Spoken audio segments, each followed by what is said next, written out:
ይሄ በሙሉ የምታዩት የሚልኪ ዌይ ጋላክሲን ለመግለጽ ነው ማለት ነው፣ ሪፕሬዘንት ለማድረግ ነው ማለት ነው። ብላክ ሆሉ ሁሉም እነዚህ በሚልኪ ዌይ ውስጥ ያሉ ከዋክብቶች ከ100 እስከ 400 ቢሊዮን የሚቆጠሩት በዚህ ዙሪያ ነው የሚሽከረከሩት ማለት ነው። በጣም ጂያንት የሆነ በኋላ ላይ ገብተን አንድ ቪዲዮ እናያለን። በዚህ ብላክ ሆል ዙሪያ ይሄ ሁሉ የሰማይ አካል ይንቀሳቀሳል ማለት ነው። እሱን የሚገልጽ ነው። ለማሰብ ሞከር ከፍተኛ የስበት ኃይል ምንም ነገር ወደ እነሱ ከቀረበ ይሰምጣል እንጂ ፈጽሞ መውጣት አይችልም። በመሃል ጋላክሲ ላይ የፀሐይን 4 ሚሊዮን እጥፍ የሚገዝፍ ግዙፍ ጥቁር ሽንቁር ይገኛል። ሽንቁሮች በአጽናፈ ዓለም ውስጥ ከአይምሮ በላይ የሆኑ የህዋ ሞገዶች ናቸው። ባላቸውም ከፍተኛ የስበት ኃይል ሙሉ በሙሉ ከዋክብትን የመዋጥ አቅም አላቸው። በዛን ጊዜ የነበሩት እንግዲህ እንደ ኒል አርምስትሮንግ የመጀመሪያው ሰው በጨረቃ ላይ ረገጠ። ለእኔ አንድ ስቴፕ ነው፣ ግን ለዓለም ትልቅ ጃይንት ነው ያለው አባባል ያለበት። አንድን ነገር መጀመር የሆነ ቦታ ላይ መጀመር አለበት። ሲጀመር ብዙ ጊዜ ችግሮች አሉ።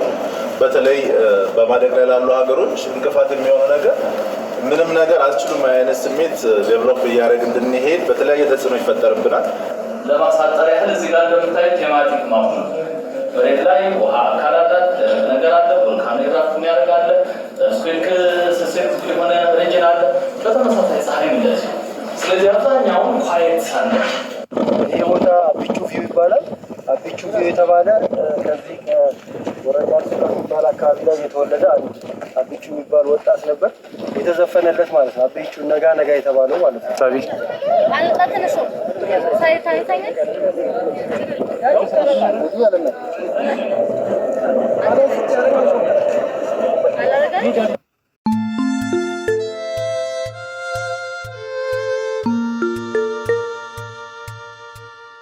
እንኳን በደህና ወደ ስፔስ ሳይንስና ጂኦስፓሻል ኢንስቲትዩት መጣችሁ።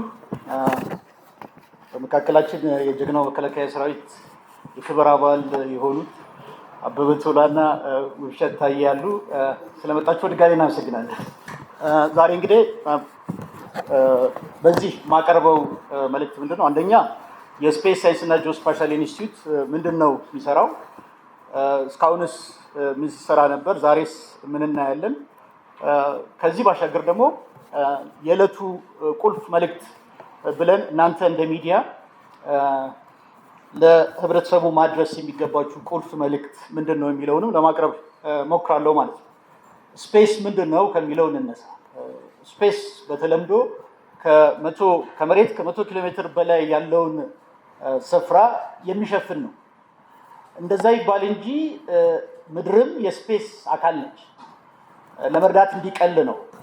ስለዚህ ከመሬት ሆነን ወይም ደግሞ ህዋ በምንለው ውስጥ ሆነንም ቴክኖሎጂዎችን ተጠቅመን ህዋን ማጥናት እንችላለን። እንደዛው ደግሞ ከህዋም ሆነን መሬትን መመልከት ይቻላል ማለት ነው። መሬትን መመልከት ብቻ ሳይሆን የኮሚኒኬሽን ስርዓትን መዘርጋት ይቻላል። አሁን የምንገለገልበት የቴሌቪዥን ጣቢያ ከኮሚኒኬሽን ሳተላይት የሚገኝ መረጃን ነው የሚጠቀሙ። የመገኛ ስርዓታችን በተለምዶ ጂፒኤስ እያለ የምንጠቀመው ሌሎችም የመገኛ ስርዓቶች አሉ። እነዚሁም የስፔስ ውጤቶች ናቸው። ከላይ ሆነው በሚነሳ ምስል ደግሞ መሬትን ይበልጥ ለመረዳትና ከዚህ የተገኘውን መረጃ ደግሞ ለተለያዩ የልማት ስራዎች ጭምር ለማዋልም ይጠቅማል ማለት ነው። ጂኦስፓሻል ሲባል ደግሞ የት ነው ለሚለው ጥያቄ ምላሽ የሚሰጥ ነው። ሳይንስ ኦፍ ዌር እንለዋለን። ለምሳሌ ልማቶች ከመዘርጋታቸው ወይም ከተዘረጉ በኋላ የት ነው የሚለው ጥያቄ አብሮ ይመጣል። የቦታ ስርጭቱ ምን ያክል ነው፣ ፍትሃዊ ነው ወይ፣ ተደራሽ ነው ወይ፣ ወዘተ የሚሉትን ጥያቄዎች እንደገና አንድ ቦታ ወይም አንድ ነገር በምድር ላይ የት ነው ያለው የሚለውን ጭምር የሚያመለክተን። ምክንያቱም እያንዳንዱ ቦታ የራሱ የሆነ ዩኒክ መገኛ አለው። ስለዚህ ከዚህ ዩኒክ ከሆነ መገኛ ጋር አስተሳስሮ የሚገልጽልን ሳይንስ ነው ማለት ነው ጂኦስፓሻል የምንለው እና እነዚህን ሁለቱን አጣምረን ነው እንግዲህ የያዝነው። መሪ ቃላችን ከምድር እስከ ህዋ ነው፣ ሁለቱንም ስለምንሸፍን ማለት ነው። በዚህ መሪ ቃል ስር ላለፉት 3 ዓመታት በተለይም የኢትዮጵያ ስፔስ ሳይንስና ቴክኖሎጂ ኢንስቲትዩት እና የቀድሞ የጂኦስፓሻል ኢንፎርሜሽን ኢንስቲትዩት ይባል የነበረው አብዛኞቻችሁ የካርታ ስራ ድርጅት በሚለው ታውቁታላችሁ ይህን ቦታ ብዬ አስባለሁ። እነዚህ ተዋህደው ከ2014 ዓመተ ምህረት አንስቶ የስፔስ ሳይንስ እና ጂኦስፓሻል ኢንስቲትዩት ከተባለ በኋላ ላለፉት 3 ዓመታት በውስጥ መጎልበት በውጤት መውጣት ብለን ስንሰራ ነው የቆየን። በውጤት ለተገልጋዮቻችን አገልግሎታችን ለሚፈልጉ ለመድረስ እኛም መጎልበት አለብን፣ መደራጀት አለብን ብለን በውስጥ አቅማችንን የማጎልበት ስራዎች ስንሰራ ነው የቆየ ነው። ደግሞ በውጤት ለባለድርሻ አካላት ለተገልጋዮቻችን የምናደርሳቸውን ምርትና አገልግሎቶችም እንደዚሁ ስናዘጋጅ ስንሰራ ነው የቆየ ነው ማለት ነው። አሁን ደርሰን ደግሞ እንደ እቅዶቻችንን ሁሉ የምንመራበት መሪ ሀሳብ ምንድን ነው?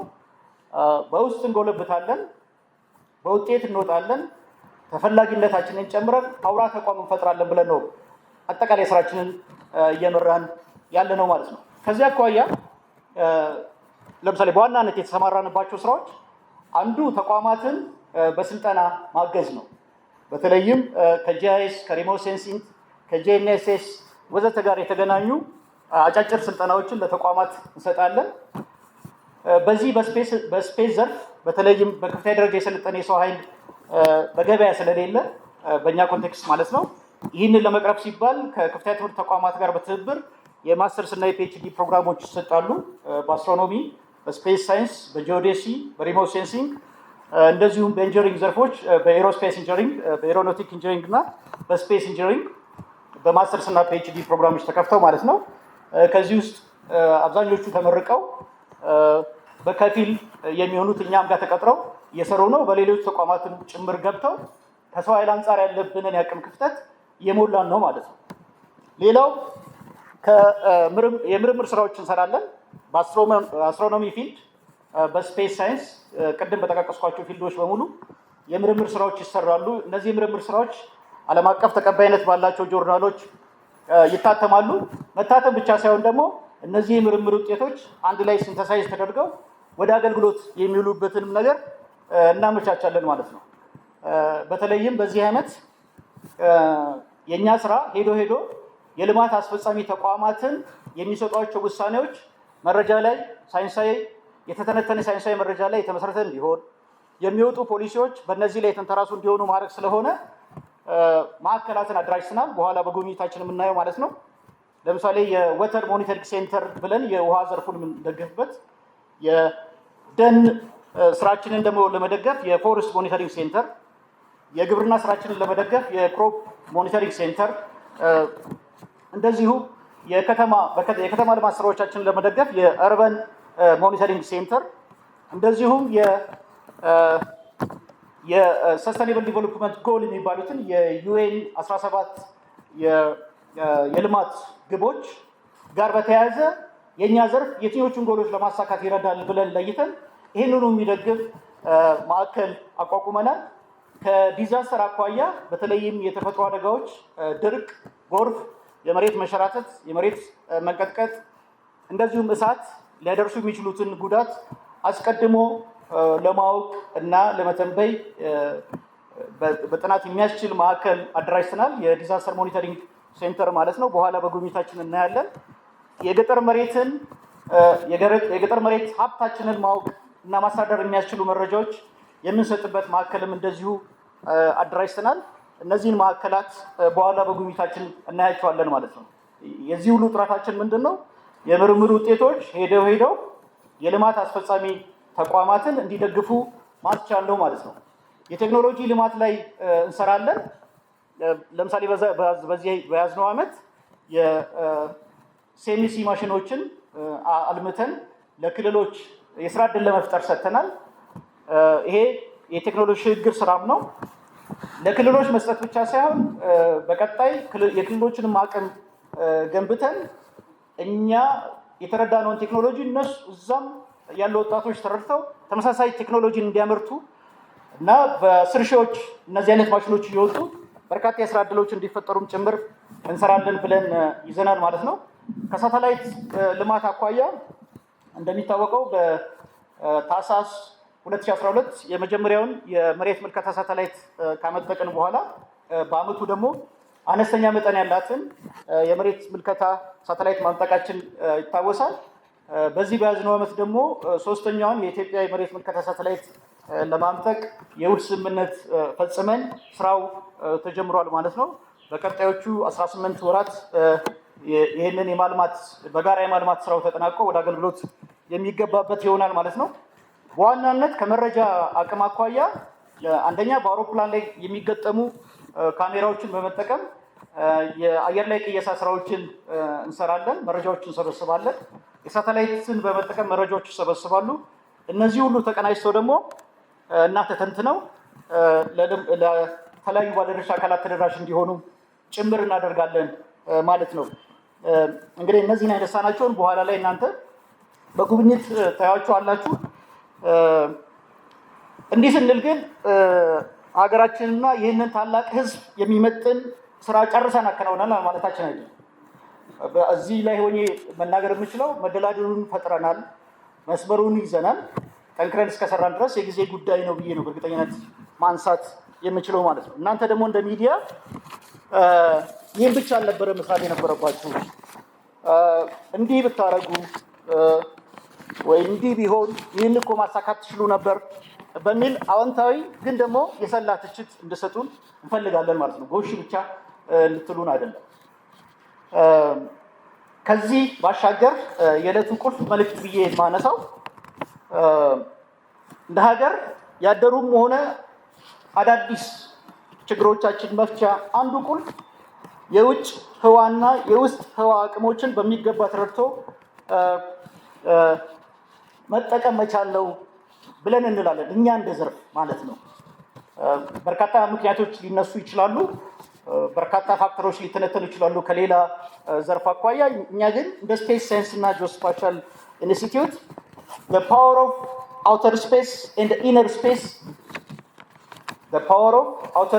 inner space በሚገባ ተረድቶ እና አያይዞ መጠቀም ይገባል፣ ለችግሮቻችን መፍቻ ቁልፍ ይሆናል ብለን እንላለን። ምን ማለት ነው ይሄ?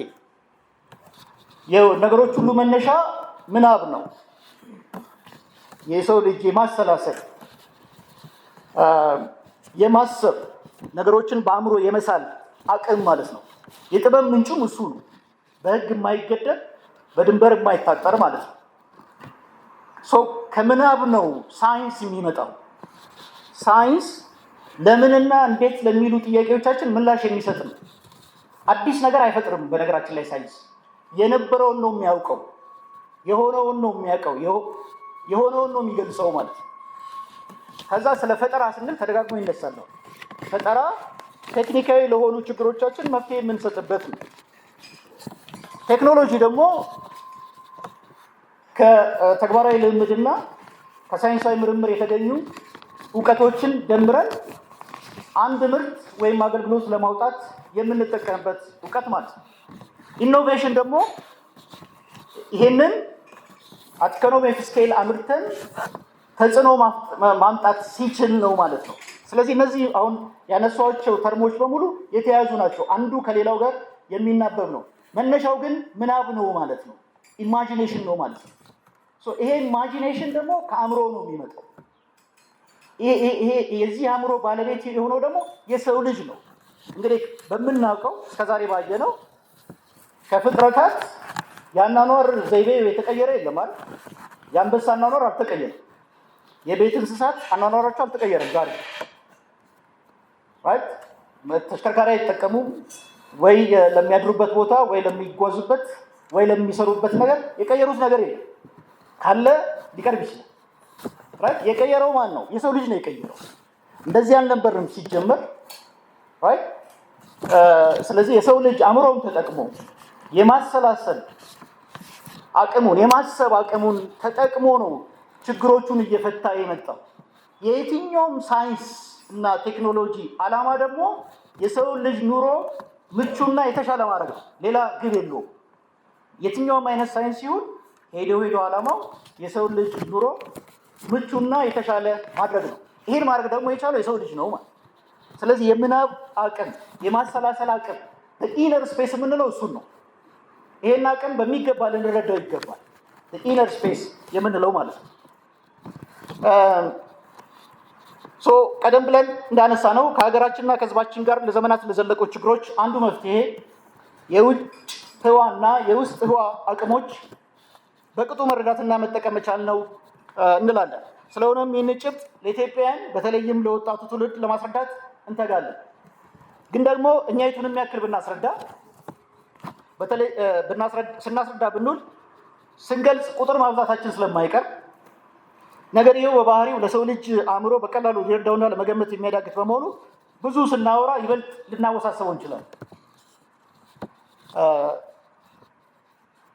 እናንተ ደግሞ የጥበብና የሚዲያ ሰዎች ከፍ ያለ የምናብ ወይም ኢማጂኔሽን አቅም ስላላችሁ አንደኛ በቀላሉ ትረዱናላችሁ፣ ሁለተኛ የጎለደፈውን አቅንታችሁ ቃላቱን አሽታችሁ አዋስታችሁና ኪናዊ ቅብ ተጠቅማችሁ አይን የሚይዝ እና ጆሮ ገብ የሆነ ነገር ለአድማጭ ተመልካች ማቅረብና መልእክታችንን ማድረስ ብቻ ሳይሆን በጊዜ ሂደትን ማስረጽ ስለምትችሉ ነው እንግዲህ እናንተን ቅድሚያ ሰጥተን ዛሬ እዚህ ጋበዝናችሁ ማለት ነው።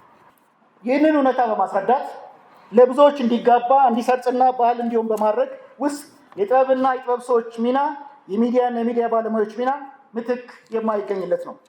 የሚዲያን ትርክት የማስረግና ተጽዕኖ የመፍጠር አቅም ይህንን መልእክት ለማስተላለፍ በጋራ እንጠቀምበት እላለሁ። በድጋሚ ስለመጣችሁ እጅግ አድርጌ አመሰግናለሁ። ዘይስለት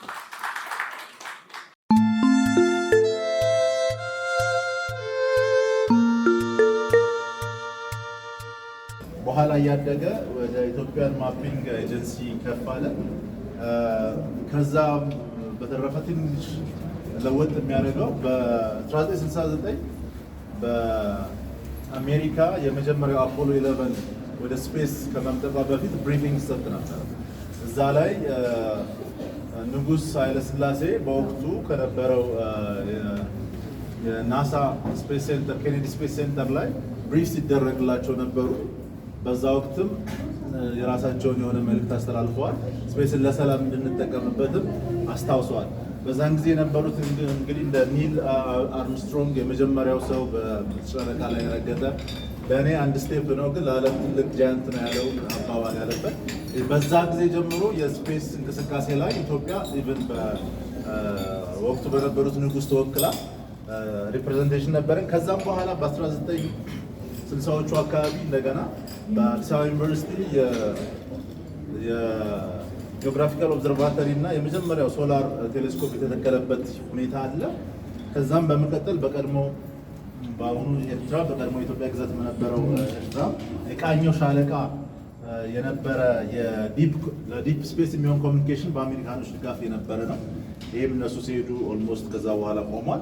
ግን ይሄም ሁሉ የሚያሳየን ከ1960ዎቹ ኢቨን 1957 ስፑትኒክ 1 ስትመጥቅ ጀምሮ ኢትዮጵያ ውስጥም የስፔስ እንቅስቃሴ ነበረ።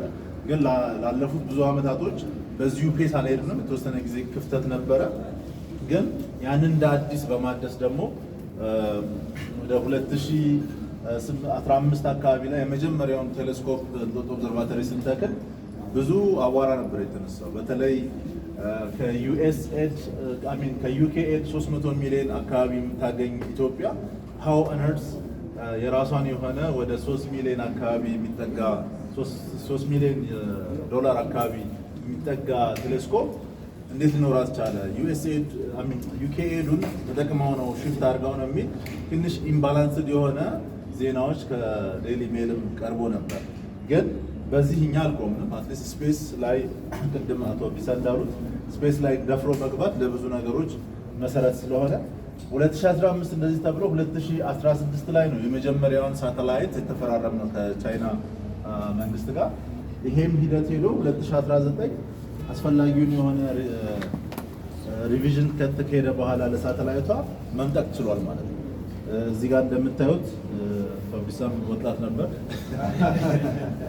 ስለዚህ ይሄ ትልቅ በተለይ ለሚዲያዎች ማስተላለፍ የምንፈልገው መልእክት አንድን ነገር መጀመር የሆነ ቦታ ላይ መጀመር አለበት። ሲጀመር ብዙ ጊዜ ችግሮች አሉ።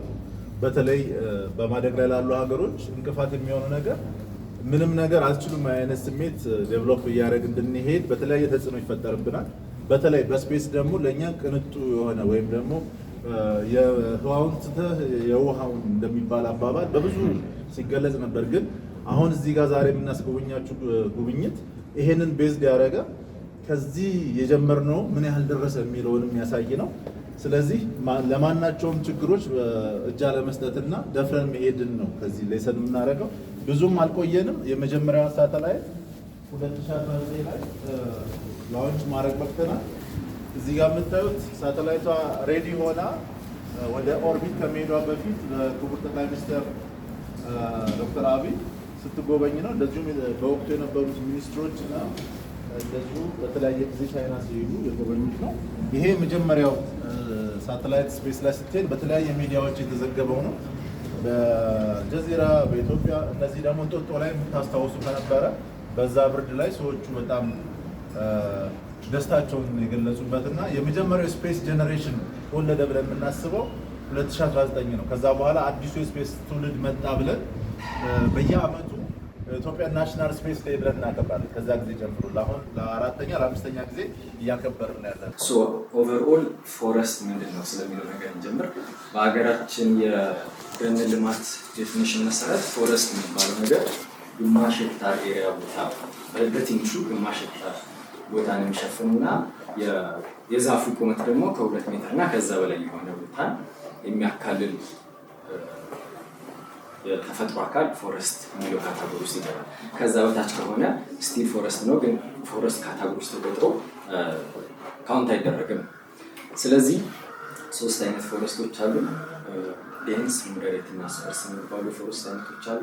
እነዚህ ናቸው ካውንት እየተደረጉ ይህን ያክል ደርሰናል የምንላቸው ማለት ነው። እንደ ሴንተር እንደ ተቋምም እስካሁን ተቋማችን 2 ትልልቅ ስራዎች ሰርተዋል። ሌሎቹ ደግሞ በፕሮጀክት እና በሪሰርች መልክ የተሰሩ ናቸው። የመጀመሪያው ስራ ናሽናል ፎረስት ከቨርን ለ20 እና ለ30 ዓመታት እስካሁን ሞኒተር ሲያደርግ ቆይቷል። አሁን በምታዩት መሰረት አምና የአረንጓዴ አሻራን መክፈቻ ላይ ጠቅላይ ሚኒስትሩ የሀገሪቱ የደን ሽፋን 23.6 በመቶ ነው አይደል ያሉት። ስለዚህ እሱ የእኛ ተቋምና የፎረስት ዲቨሎፕመንት ኢንስቲትዩት ጋር በጋራ በመሆን የተሰራ ስራ ነው። ስለዚህ ከ2003 እስከ 2023 ድረስ ዳታ ስንሰበሰብ ስናደራጅ ስናሰራጭ ቆይተናል። ይህንን በቀጣይ ሴንተሩ ስራው አድርጎ ይቀጥላል። ፖይንት አንድ ሲንግል ቦታ ነው የሚናገረው። ስለዚህ ኤሪያን ስለሆነ የሚፈለገው ለአረንጓዴ አሻራ ኤሪያ እንዲያመጣ ኮንቨርት ይደረጋል። ስለዚህ ይሄን ያክል ሄክታር ይሄን ያክል ሳይት የሚባለው ይሄ ኮንቨርት ይደረጋል።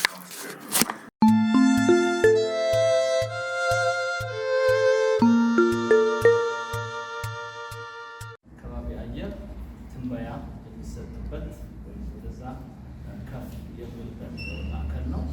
ህዋ የራሱ የሆነ አየር ትንበያ አለው ለማለት ነው። የሜቴሮሎጂ ኤክስቴንሽን ነው።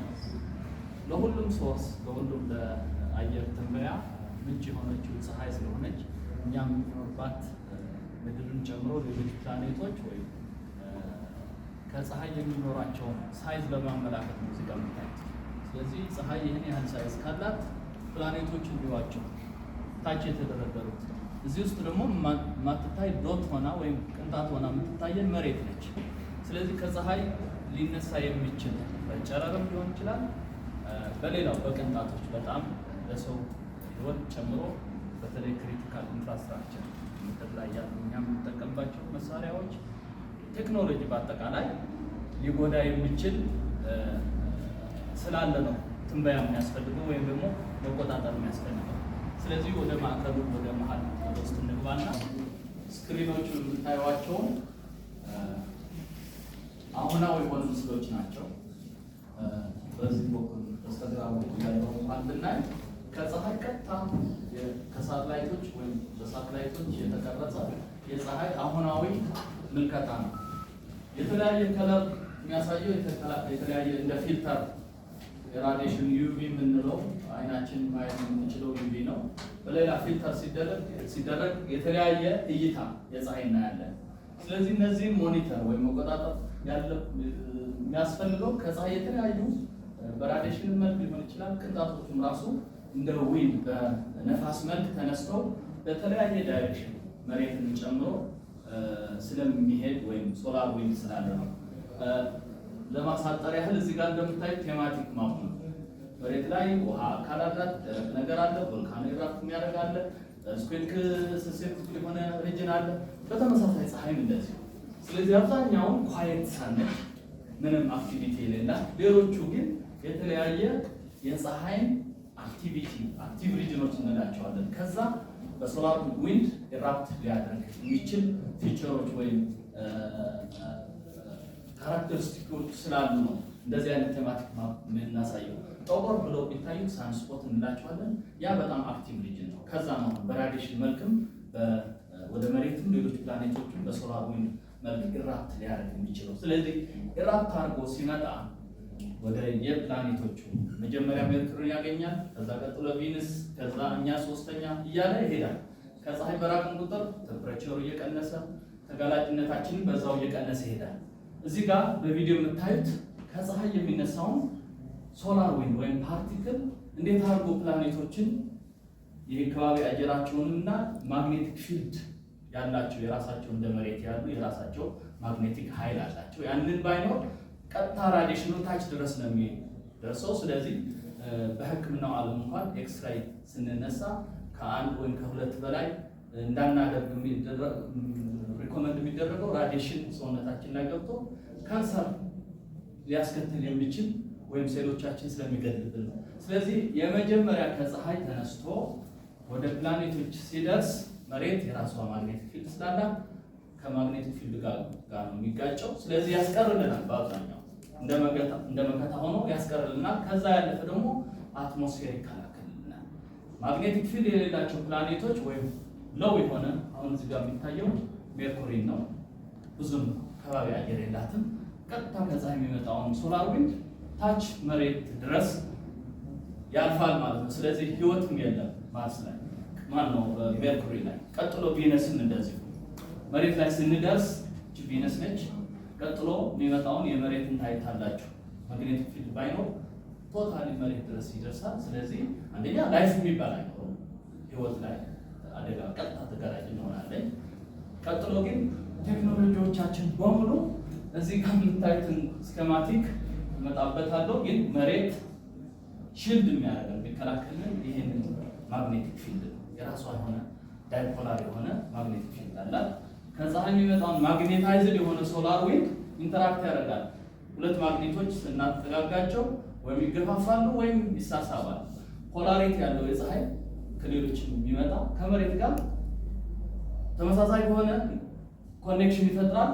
ፓርቲክሎች በዚህ ፕሬሲፒቴት አድርገው ይገባሉ። እንደዚህ አይነት በኖርዝ እና ሳውስ ፖል ላይ ያሉ ሀገራት ኦሮራ የሚባል ዲስፕሌይ በአይናቸው። ይህ ማለት ኢነርጄቲክ ፓርቲክሎች ወይም ደግሞ ራዲሽኑ ቀጥታ ገብቶ አትሞስፌር ጋር በሚጋጭበት ጊዜ እኛ አምፖሎች ሶዲየም ላይ ምናምን ላይ እንደምንለው የተለያየ ከለር እንደምናየው የኦክሲጅን የናይትሮጅን ከለር የሚፈጥረው ነው ኦሮራ ይባላል። ኢኳተር ላይ ምድር ወገብ ላይ ያለ ነው። ቀጥታ እንደዚህ አይነት እንኳን ባናይ ግን በኢንስትሩመንቶቻችን የመሬት ማግኔቲክ ፊልድ ኮምፕረስ ሲደረግ ሲጫነው ማግኔቶሜትሮቻችን እንደዚህ አይነት አሁን እንጦጦ ላይ ያለ አሁናዊ ምስል ነው። አሁናዊ ሜዠርመንት ነው። ኮምፕረስ ሲደረግ የሚፈጠረውን ኢፌክት ማየት እንችላለን። ሶ ኤኒዌይ ለማሳጠር ፀሐይ እና ሌሎች ሶርሶች ጋላክቲክ ወይም ኮስሚክ የምንላቸው ወደ መሬት እና ሌሎች ፕላኔቶች የሚመጣውን በራዲሽን መልክ ፓርቲክሎች በጣም ኤነርጄቲክ የሆኑ ፓርቲክሎች ሰው ህይወት ቀጥታ የሆነ ተጽዕኖ ይፈጥራሉ። ማንኛውም ኮሚኒኬሽን ከሳተላይት ወደ መሬት የሚደረግ ኮሚኒኬሽን ይህንን ሪጅን አዮኖስፌር የምንለውን ዳይናሚክሱ በመቀየር ኮሚኒኬሽን ኢንተራፕት ሊያደርግ ይችላል። ያንን አሁን መሬት ላይ ሆነ ስልክ ቢቋረጥብህ ያን ያህል ችግር ላይ ኖረው ይችላል። ሳተላይት ላይ ማነው ፍላይት ላይ ሆነ አስቡት፣ ዲዛስተር ስትራይክ አድርጎ መረጃ በሳተላይት ቀጥታ አግኝተህ ዲዛስተር ስትራይክ ወዳረገበት ለመድረስ በምታስብበት ጊዜ የሚፈጠረውን ዲስተርባንስ ችግር ይፈጥራል ማለት ነው። ሶ ቀጥታ አንደኛ ህይወት ላይ ባይ ዘ ወይ እዚች ጋር ላሳያችሁ። ራይት ናው 10 ሰዎች ስፔስ ላይ አሉ።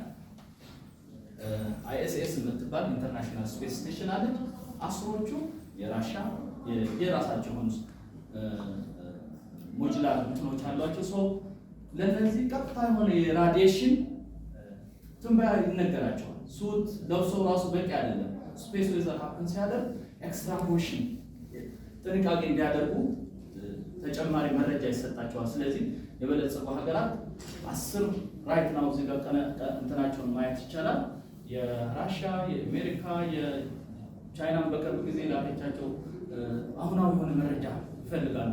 ወጥቶ ከሳተላይት ውጭ ሆነው ጥገና ሲያደርጉ ላቦራቶሪ ውስጥ ሆነው በሚሰሩበት ጊዜ ሶላር ኢራፕሽን አለ ሲባል ቀድሞ ጥንቃቄ እንዲያደርጉ መረጃ መሬት ላይ ሆነው ኢንተርፕሬት ተደርጎ የሚሰጥበት ማዕከል ነው።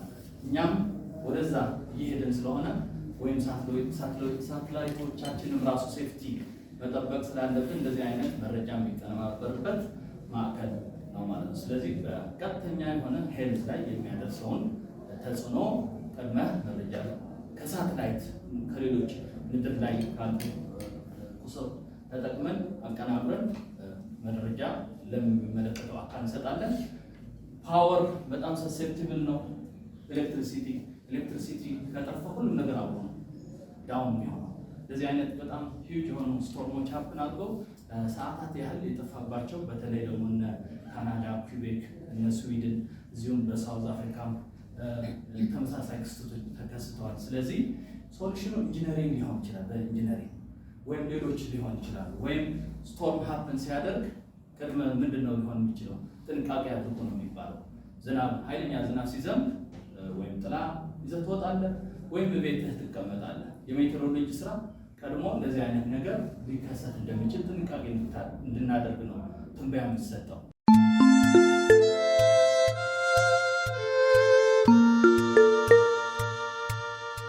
አሁን በዚህ በስፔስ ሳይንስ እና ጂኦስፓሻል ኢንስቲትዩት በአስትሮኖሚ ስር የሚከናወኑ ስራዎች ማለት ያለውን ኢንፍራስትራክቸር መጀመሪያ ቴሌስኮፖች አሉ። ሚልክዌይ ጋላክሲ ሞዴል አለን። የራሳችን የሻራ እዚህ ያስቀምጥነው አለ። ከዛ ደግሞ ፕላኔቴሪየም አለ። ሌሎችም ደግሞ ትናንሽ ቴሌስኮፖች አሉ። ለሳይት ቴስቲንግ ለተለያየ የምንጠቀማቸው ቴሌስኮፖች አሉ። ለምርምርም የምንጠቀማቸው ማለት ነው።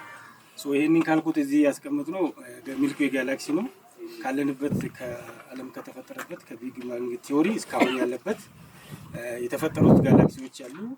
ወደ 2 ትሪሊየን የሚሆኑ ጋላክሲዎች አሉ። ከዛ ትሪሊየን ጋላክሲዎች የኛ ጋላክሲ በሳይንስ በቴክኖሎጂ አሁኑ ቴክኖሎጂ የደረሰበት ያንን ሞዴል አድርገን ያው እናንተም አርቲስቶች ተጨምሮበት እዚህ ጋር ሞዴሉን አስቀመጥ ነው ማለት ነው። የሚልክዌይ ጋላክሲ ማለት ነው። በዚህ ሚልክዌይ ጋላክሲ ውስጥ ያለው እኛ እንግዲህ ኢምንት ነን። በኋላ አሳያቸዋለሁ። እኛ ያለንበት ቦታ ወደ 100 እስከ 400 ቢሊዮን የሚሆኑ ከዋክብቶች አሉ ማለት ነው። የኛን ጨምሮ ማለት ነውና እስካሁን ደግሞ ያለንበት የኛ አሁን ፕላኔት እርዝ ፕላኔት አለ። በእኛ ስርዓተ ፀሐይ ውስጥ ያሉት ወደ 8 የሚሆኑ ፕላኔቶች አሉ።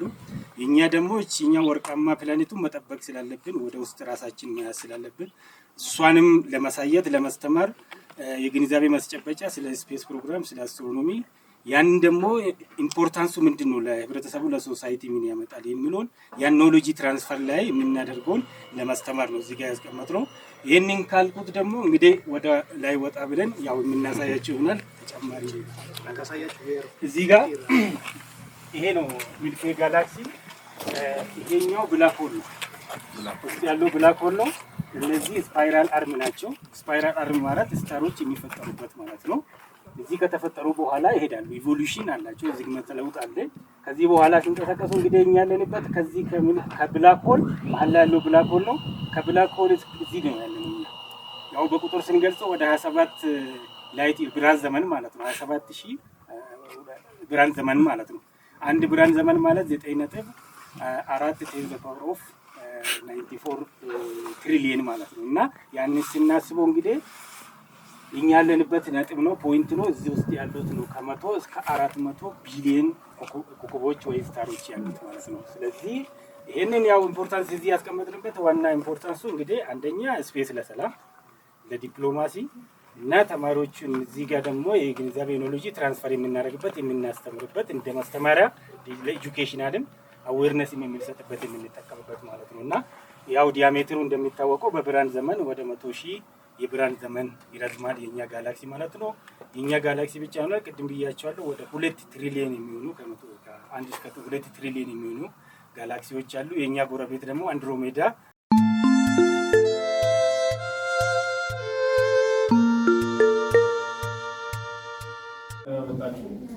አሁን ያላችሁት አርባን ሞኒተሪንግ ሴንተር ነው። እኔ ያልክበት አድማሱ ነኝ። የዚህ ሴንተር አስተባባሪ ነኝ። ይህ ሴንተር ስፔስ ሳይንስ እና የጂኦስፓሻል ቴክኖሎጂዎች እና መረጃዎችን በመጠቀም ከተሞችን ሬዚሊያንት እንዲሆኑ ስማርት እንዲሆኑና ዴቨሎፕመንታቸው የተፋጠነ እንዲሆን የሚያስችሉ መረጃዎችን ፕሮዲውስ የምናደርግበት ሴንተር ነው ማለት ነው።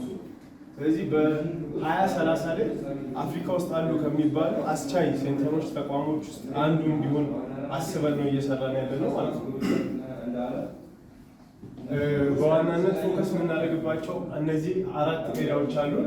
ስማርት ሲቲ እና ዲጂታላይዜሽን ላይ ሲቲዎቻችን ስማርት እንዲሆኑ መረጃ አያያዛችን ደግሞ ዲጂታል እንዲሆን እንሰራለን። ሁለተኛ አርባን ፕላኒንግ ላይ እንሰራለን። ሶስተኛ ሴኪሪቲ እና ሰርቪላንስንም እንደዛው የከተሞችን ደህንነትን ለማስጠበቅ መረጃዎችን እያመረትን እያወጣን ለተጠቃሚ አካላት እንሰጣለን። ሌላኛው ኢንቫይሮንሜንታል ሞኒተሪንግ ላይም እንደዚሁ እንሰራለን ማለት ነው።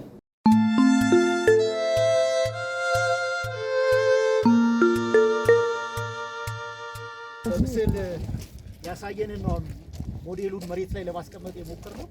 ይሄ በሙሉ የምታዩት የሚልኪ ዌይ ጋላክሲን ለመግለጽ ነው ማለት ነው፣ ሪፕሬዘንት ለማድረግ ነው ማለት ነው። ብላክ ሆሉ ሁሉም እነዚህ በሚልኪ ዌይ ውስጥ ያሉ ከዋክብቶች ከ100 እስከ 400 ቢሊዮን የሚቆጠሩት በዚህ ዙሪያ ነው የሚሽከረከሩት ማለት ነው። በጣም ጂያንት የሆነ በኋላ ላይ ገብተን አንድ ቪዲዮ እናያለን።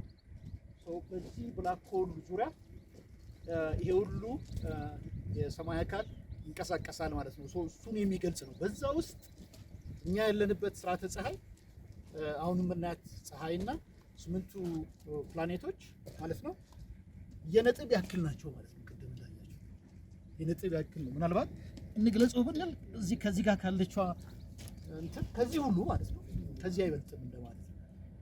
ቅድም የስፔስ ዌዘር ሴንተር ላይ አይታችኋል የመሬትና የፀሐይን መጠናቸው ምን ያክል እንደሆነ። ምናያት ፀሐይ የመሬትን 1.3 ሚሊዮን መሬት አንድ ላይ ሆኖ ነው ከፀሐይ መጠን ጋር የሚስተካከለው ማለት ነው። ስለዚህ ስርዓተ ፀሐይ ይሄን ያክል የሚያክል ከሆነ መሬት ምን ልታክል እንደምትችል እንግዲህ ማሰብ ነው ማለት ነው። ምናልባትም ከዚህ ከስባሪውም ታንሳለች ማለት ነው። እዚህ ላይ ነው የምንኖረው ማለት ነው። የተፈጠረውን እዩት ምን ያክል ግዙፍ እንደሆነ። ቅድም ቀጣዩ ጎረቤታችን አልፋ ሴንቹሪ የምትባለው ስርዓተ ፀሐይ ምንድን ያልነው አሁን ባለን ቴክኖሎጂ በ10 ሺህ ዓመታት ይፈጅብናል ነው ያለው ቀጥሎ ያለውን ለማግኘት ማለት ነው። ይሄ ደግሞ አንዱ ጋላክሲ ነው። የዚህን አይነት 2 ትሪሊየን ጋላክሲዎች አሉ።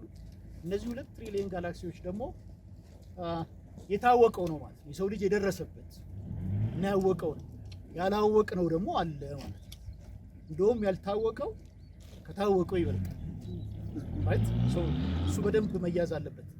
ግን በዚህችን ያክል ያነሰች ምድርም ላይ ኖረን ስናበቃ ይሄው የሰው ልጅ ነው ግን ይሄን መረዳት የቻለው። ቅድም ኢነር ስፔስ ያለው እሱ ነው። የአውተር ስፔሱን ግዝፈት ይዩትና ግን ይሄው የሰው ልጅ ነው ከሌላው እንስሳት በተለየ አእምሮውን ተጠቅሞ በፈጠራ በምናብ ሳይንስን እያሳደገ ቴክኖሎጂ እየፈጠረ ቀስ በቀስ ነው ማወቅ የቻለው አይደል? እሳትን ከመጠቀም ጀምሮ ከፍ እያለ ነው አይደል የሰው ልጅ ስልጣኔ እያደገ የመጣው አሁን የደረስንበት እስክንመጣ ድረስ ማለት ነው። ያኔ ስለ ጨረቃ ያለው መረዳት ቀጥሎ ስለ ፀሐይ በጣም እስከ ቅርብ ጊዜ እኮ ነው መሬት የሁሉ ነገር ማዕከል ነች ተብሎ ይታሰብ የነበረው ማለት ነው። እስከ መካከለኛው ዘመን ድረስ ማለት ነው። አይ መሬት የሁሉ ነገር ማዕከል አይደለችም፣ እንደውም በፀሐይ ዙሪያ ነው የምትዞረው የሚሉ ሳይንቲስቶች ጭምር ተቀባይነት አልነበራቸውም የዛሬ 400 ዓመት በፊት በአውሮፓ ውስጥ ጨምሮ ማለት ነው። ስለዚህ ምን ያክል እያደገ እና እየፈጠነ እንደሄደ ነው የሚያሳየው። ገና ደግሞ ያልተገለጸው ይገለጻል ማለት ነው። ሳይንሱ ባደገ ቁጥር ቅድም ያልኳችሁ 10 ሺህ ዓመታት ይፈጅበታል ያልነው ቀጥሎ ያለችው ስርዓተ ፀሐይ ምናልባት ቴክኖሎጂ በፈጠነ ቁጥር ከዛም ባነሰ ጊዜ መድረስ እንችላለን ማለት ነው። ስለዚህ ሁሌ የምናብን አቅም መጠቀም ያስፈልጋል ማለት ነው። አይ ቲንክ ትልቁ መልእክት ቁልፉ መልእክት እናንተ በተለይ ታዳብሩታላችሁ ይሄን ሀሳብ ራይት። በውይይት በንባብ ሊዳብር ይችላል፣ ግን በጣም ኪ ሜሴጅ ነው የሚወስደው። ስለ አውተር ስፔሱ የሚኖረን ግንዛቤ ሲሰፋ ከአጥር እንወጣለን ነው፣ ከሰፈር እንወጣለን። ከአጥር ስንወጣ ከሰፈር ስንወጣ ወደ ውስጣችን መመልከት እንጀምራለን። ወደ ውስጥ ስንመልከት ደግሞ የውስጣችንን የማሰብ የማሰላሰል የምናብ አቅም እንጠቀማለን። የምናብ አቅም መጠቀም ስትጀምር ደግሞ ችግራችን መፍታት እንችላለን። ይሄ ነው መልእክታችን።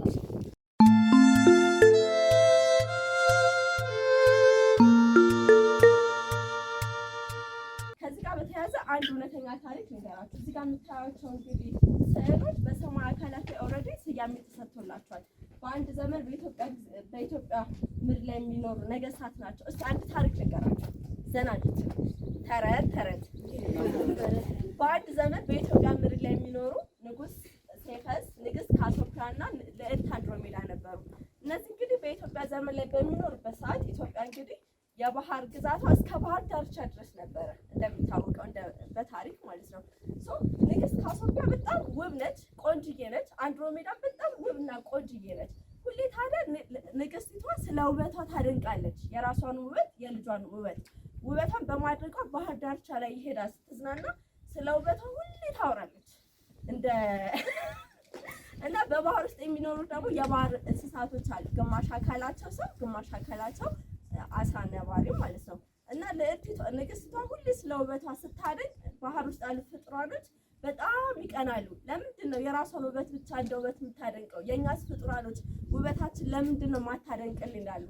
እነዚህ ፍጡራኖች ወደ ባህር ንጉስ ወይም ወደ አባታቸው ሄደው ይነግራቸዋል። ሁሌም አባት ለልጁ ቀናተኛ ነውና የልጆቹን ንግግር ተመስርቶ የኢትዮጵያ ምድር ለማጥፋት ወሰነ ማለት ነው። ወደ ንጉስ ሴፈስ መጣና ንግስቷ ይህንን ንግግሯን ማታቆም ከሆነ የኢትዮጵያ ምድር አጠፋለሁ አለ። ንጉሱ በጣም አዘነ፣ ተከዘ። በዘመኑ ደግሞ ሁሌ ምን አለ? ኦራክልስ አለ፣ አዋቂዎች አሉ አይደለ? ንጉሱ ወደ አዋቂ ሄድና ምን ባደርግ ይሻለኛል ይችን ምድር ከጥፋት ማድነው ብሎ ይጠይቃል። ኦራክልም አንድ ሪዝን ነገረው። ልዕልቲቷን ወይም ውቧን ልጅህን ለባህሩ አውሬ መስዋዕትነት ካቀረብ ምድሪቷ ከጥፋት ትድንልሃለች፣ ካለዛ ግን ምድሪቷ ትጠፋለች አለ። በዚህ ሰዓት ሁሉም እንግዲህ በሀገሩ አይደራደርም። ልዕልቲቷ በሀገሯ በህዝቦች አትደራደርምና ራሷን ለመስዋዕትነት ሰጠች ማለት ነው። እዚህ ጋር እንደምታዩት ልዕልቲቷ እጅና እግሮቿ ታስረው ባህር ዳርቻ ላይ ታሰረች ማለት ነው። በዘመኑ ደግሞ ሁሌ ልክ እንደ አጼ ቴዎድሮስ እንደ አጼ ምኒልክ ጀግኖች አሉ አይደለ? በዛ ዘመን ደግሞ የነበረ ፐርሰስ የሚባል ጀግና ነበርና ከአንድ ቦታ ወደ ሌላ ቦታ ሲሄድ ልዕልቲቷ ታስሮ ያያታል። ከዛ መጀመሪያ መሰለው ሀብት ነበረ። በኋላ ግን ንፋሱ ጸጉሯን ሳወላዝፈው የአይኖቿ የእንባ ጠብታ ሳይ አንቺ ልጅ እዚህ ጋር ምን ሆነሽ ነው? ለምንድን ነው የታሰርሽው? ብሎ ይጠይቃታል። ልዕልቲቷን ቅድም የነገርኳችሁ ታሪክ ነገረችውና የባህር አውሬ ደግሞ እሷን ሊበላት መጣ ማለት ነው። በዚህ ሰዓት ጀግናው ፐርሰስ ከባህር አውሬ ጋር ተዋግቶ ድል ነስቶት ልዕልቲቷን ወደ ንጉሱ ይዟት ሄደ ማለት ነው። በስተመጨረሻም እንግዲህ የልዕልቲቷ አባት ለጀግናው ለፐርሰስ ልጁን ዳረለት፣ በሰላም በፍቅር ኖሩ። አሁን የነገርኳችሁ ታሪክ እንግዲህ በፕቶሎሚ በተለያዩ ቀደምት የስነፈለግ ምርምር ላይ የነበሩ ምሁራኖች እንደ ታሪክ ከትበውት ከመከተብ አልፎ እንግዲህ በሰማይ አካላት ላይ ከ88 ኮንስታሌሽኖቹ አንዱ ንግስት ካሶፒያ፣ ንጉስ ሴፈስ፣ ፐርሰስ ኦልሬዲ ስያሜ ተሰጥቶላቸዋል ማለት ነው። ቅድም እዛ ጋር እንደሰማችሁ በእኛም ዘመን እና አቦልና ቡና ስያሜ እንደተሰጠ ማለት ነው። ተረት ይመልሱ ማሽን ተዳባብስ